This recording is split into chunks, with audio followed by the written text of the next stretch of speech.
Talking to anyone about veganism can be a daunting proposition. When it comes to talking to kids, things get even more complicated. How do you make sure to be truthful without being traumatizing? How can you convey complex concepts in an age-appropriate way? Well, let's talk about talking about veganism with kids.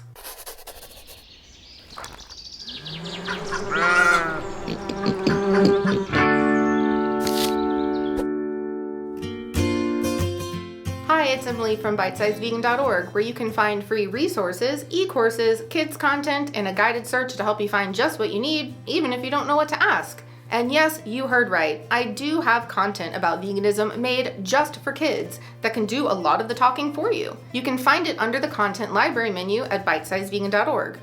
Well, I hope this has been helpful. Goodbye. Just kidding.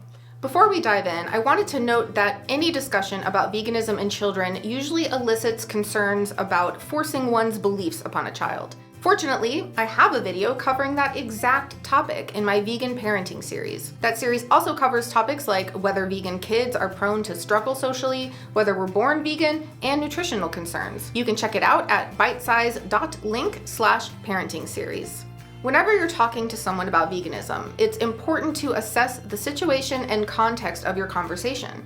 With children, this is even more vital. Were you asked an offhand question, or is this a sit-down one-on-one? Or are you perhaps in a classroom setting? Perhaps the most important point of context is whether you're speaking with your own child or someone else's. Obviously, you need to be respectful of the boundaries and wishes of a child's parents or caregivers. If you found yourself in a situation where someone else's child has asked you a question about why you don't eat animals, be mindful not to disparage non-vegans in your response. Focus instead on your reasons for being vegan. You don't want the child to feel that they or their caregivers are bad. This is actually a productive approach across the board for non-vegans of any age. It's impossible to give a blanket instruction on how to talk to all kids about veganism. Every child is an individual with their own personality, temperament, sensitivities, maturity level, and learning styles. What may be entirely appropriate and effective for one kid may not be for another. I, for example, have always said that I came out of the womb as a 35-year-old. I was a very serious child and almost too aware of the realities of the world from very early on. As such, I appreciated the rare times when adults were straightforward with me. But the level of harsh reality that I was able to take in was not always appropriate for other kids my age. It's always best to tailor your approach to the child you're speaking with.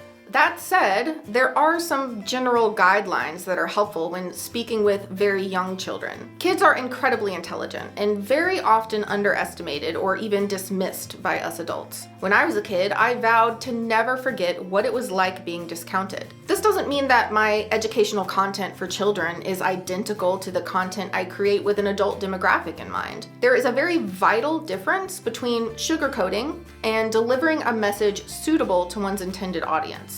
You can respect a child's right to the truth without traumatizing them with an approach inappropriate for their age or temperament. In every one of my videos for kids, I say upfront that I promise to tell them the truth no matter what. I also assure them that I will not show them anything scary. Given that I cannot know the exact age of the children watching my content, I err on the side of the youngest viewers. The environmental, societal, and health-based reasons for veganism are less of a concern when it comes to age appropriateness. When speaking with very young children about the ethical basis for veganism and our treatment of animals, you can tell them the truth in a way that they can understand and process by speaking in relatable terms. For example, in my video for kids about milk, I explain how mother cows produce milk for their babies, just like humans do.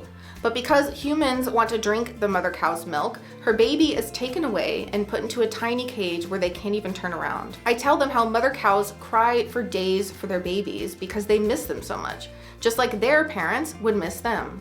While this is a very heavy and unpleasant topic, I remind them that I promise to tell them the truth. And most importantly, I am sure to end every video with the good news that all of this suffering can be avoided by choosing to not consume animal products. Children respond to visual stimuli and will be more engaged with stories and interactive experiences than lectures.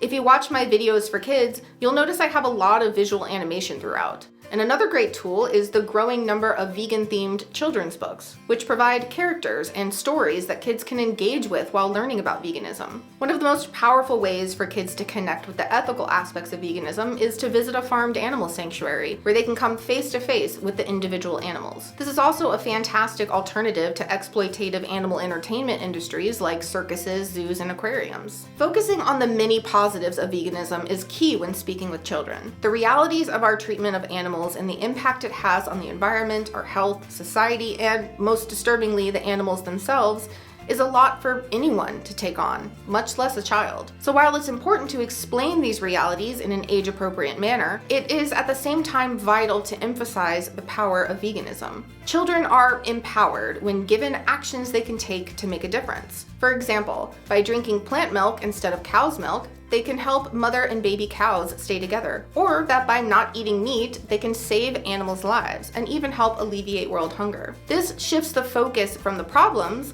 to solutions in which they can participate. In my video for kids focusing on the environmental and societal impact of the animal products industries, I frame the entire discussion as how they can save the planet with the actions they take and the choices they make. I explain the environmental devastation of animal products and how we divert so much of our crops to animals raised for food that we could be feeding to hungry people. While I emphasized that it's us adults who have gotten the world into this state, I focus on the power kids have to be a superhero to the planet, the animals, and their fellow humans. It's also important to provide alternatives to foods and activities that children have developed an affinity for. Going vegan is often viewed as giving things up. Be sure to emphasize all of the vegan options available. As I mentioned earlier, this applies to far more than food. In my video for kids about zoos, I offer alternatives that aren't harmful to animals, like visiting farmed animal sanctuaries.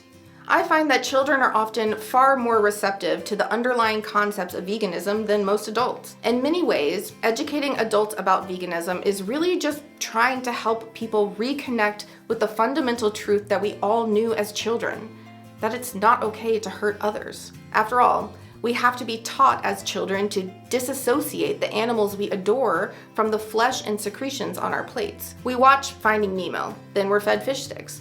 We love Babe the Pig, then we're fed bacon. This is a learned disconnect that we continue to develop as adults, adopting justifications and rationalizations for our discordant choices. Studies into speciesism, meaning the valuing of one's own species over all others, have shown that young children appraise the lives of animals and humans similarly when asked to judge the act of killing, signaling that speciesism is a socially transmitted idea that may not surface until relatively late in development. A study into children's ability to identify the origins of their food showed a significant lack of awareness, especially when it came to animal products. 36 to 41% of children thought that hamburgers, hot dogs, and bacon come from plants. When asked what was okay and not okay to eat, the vast majority of younger children in the study designated cows, pigs, and chickens as not okay to eat. Talking to kids about the ethical aspects of veganism isn't about convincing them of anything. It's simply providing them with the well-deserved truth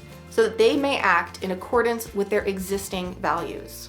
I hope that this video has been helpful. Be sure to check out my Vegan Videos for Kids series to do the talking for you. To stay in the loop about new bite-sized vegan content and updates, please subscribe and sign up for the newsletter or follow the Telegram channel for the most reliable notifications. To support content like this, head over to bitesizedvegan.org and click the donate menu. Now go live vegan, and I'll see you soon.